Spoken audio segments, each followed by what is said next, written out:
आप सभी श्रोता मित्रों को हार्दिक नमस्कार। प्रस्तुत है गुरुदेव रवींद्रनाथ टैगोर जी द्वारा लिखित कहानी गिन्नी। हमारे पंडित शिवनाथ छात्रवृत्ति कक्षा से 2-3 क्लास नीचे के अध्यापक थे। उनके दाढ़ी मूछ नहीं थी, बाल छंटे हुए थे और चोटी छोटी सी थी। उन्हें देखते ही बच्चों की अंतरात्मा सूख जाती थी। प्राणियों में देखा जाता है कि जिनके दंश होता है उनके दांत नहीं होते। हमारे पंडित महाशय के दोनों एक साथ थे। एक तरफ से चाटे थप्पड़ मुक्के ऐसे बरसाते जैसे छोटे पौधों पर ओले बरसते हैं। दूसरी तरफ से तीखे वाक्यों की आग से प्राण बाहर आने को हो जाते। उनका आक्षेप था कि अब पुराने ज़माने की तरह गुरु शिष्य संबंध नहीं रहा। अब छात्र गुरुओं की देवता के समान भक्ति नहीं करते। यह कहकर अपनी उपेक्षित महिमा बच्चों के दिमाग में बलपूर्वक भरते थे और बीच बीच में हुंकार कर उठते थे। पर उसमें इतनी छोटी बातें मिली रहती कि उन्हें देवता की गर्जना मारने का कोई भ्रम कर ही नहीं सकता था।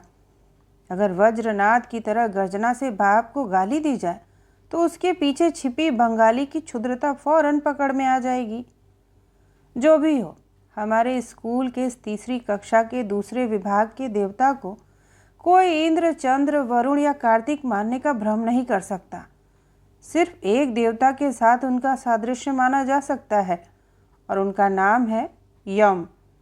और इतने दिन बाद स्वीकार करने में न तो डर है न ही दोष कि हम मनी मन यह कामना करते थे कि उपरोक्त देवता के यहाँ जाने में उन्हें और देर न हो। पर यह अच्छी तरह समझ में आ गया था कि नर देवता जैसा दुष्ट कुछ भी नहीं है।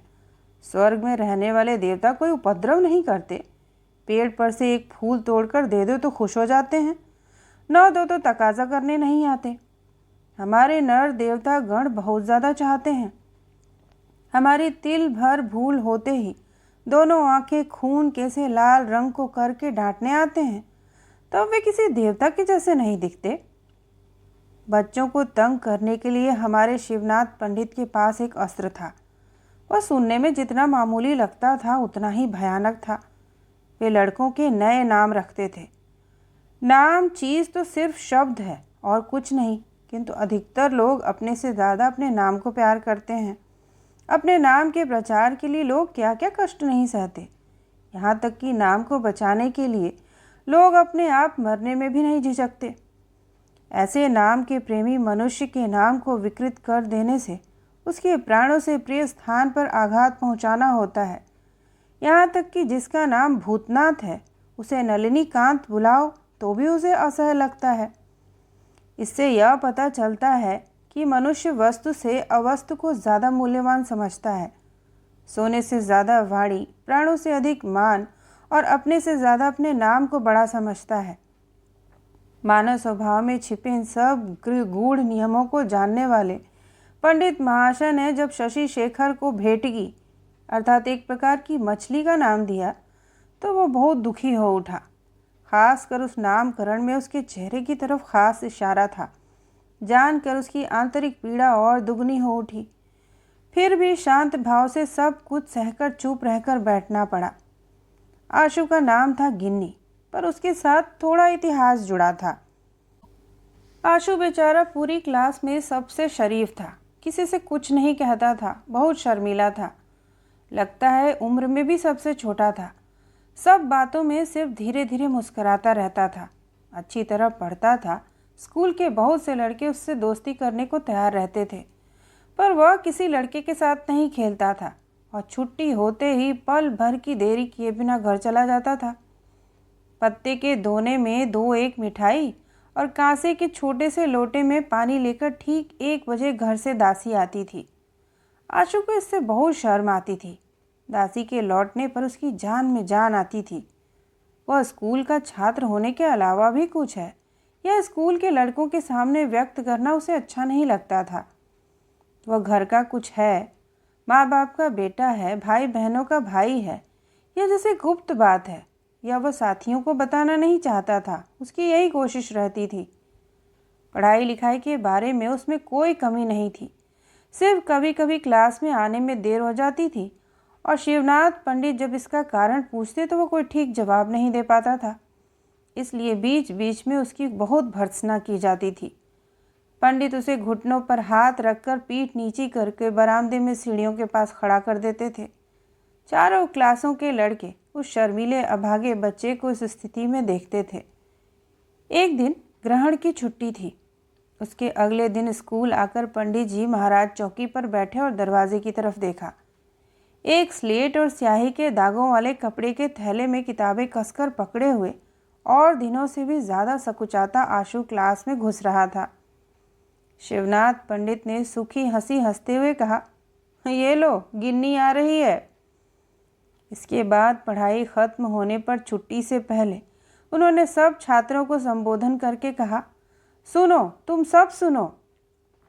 धरती की सारी गुरुत्वाकर्षण शक्ति पूरे जोर से बच्चों को नीचे की तरफ खींचने लगी, पर बेचारा आशु उसी बेंच के ऊपर धोती की चुन्नटें और दोनों पैर लटकाए पूरी क्लास के बच्चों का निशाना बना बैठा रहा।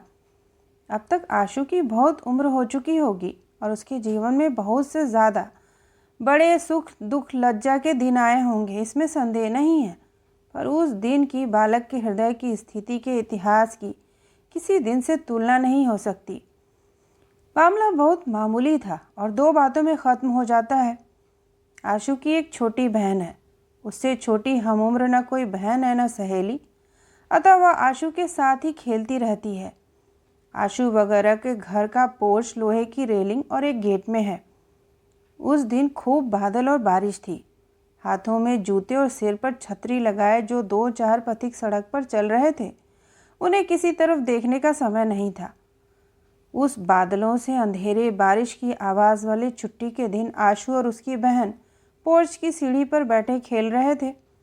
उस दिन उनकी गुड़िया की शादी थी। उसी के इंतज़ाम के बारे में आशु बड़ी गंभीरता से अपनी बहन को उपदेश दे रहा था। बहस यह उठी कि पुरोहित किसे बनाया जाए। बच्ची ने झट से दौड़कर एक से पूछा, क्यों जी, तुम हमारे पुरोहित बनोगे? आशु ने पीछे घूमकर देखा। भीगी छतरी बंद करके आधी भीगी हालत में शिवनाथ पंडित उनके पोर्च में खड़े थे। सड़क से जा रहे थे। बारिश तेज होने पर यहाँ शरण ली थी। बच्ची ने उनसे गुड़िया की शादी में पुरोहित का काम करने का प्रस्ताव रखा। पंडित जी को देखते ही आशु अपना खेल और बहन सब छोड़कर दौड़कर घर में छिप गया। उसका छुट्टी का दिन मिट्टी में मिल गया। अगले दिन जब शिवनाथ पंडित ने सूखी हंसी के साथ इस घटना को भूमिका के रूप में सबके सामने सुनाकर आशु को गिन्नी नाम दिया, तब पहले तो वह जैसे हर बात में धीरे से हंसता है, वैसे हो हंसकर चारों तरफ देखकर मजाक में शामिल होने की कोशिश करने लगा। तभी घंटा बजा। बाकी सब क्लासें भी छूट गईं और पत्ते के दोने में मिठाई और कांसे के लोटे में पानी लेकर दासी आकर दरवाजे पर खड़ी हो गई। तब हंसते हंसते उसका मुंह कान सब लाल हो उठे। दुखते सिर की नसें फूल उठीं और उमड़ते आंसू किसी तरह रुकने को तैयार नहीं हुए। शिवनाथ पंडित आराम गृह में नाश्ता करके निश्चिंतता से तंबाकू पीने लगे। लड़के खूब मज़े से आशु को घेर कर गिन्नी गिन्नी करके चीखने लगे। वह छुट्टी के दिन का छोटी बहन के साथ खेलना आशु को जीवन का सबसे लज्जाजनक भ्रम लगने लगा। धरती के लोग किसी भी समय उस दिन की बात भूल सकेंगे, ऐसा उसे विश्वास नहीं हुआ। तो यह थी गुरुदेव रविंद्रनाथ टैगोर जी द्वारा लिखित कहानी गिन्नी।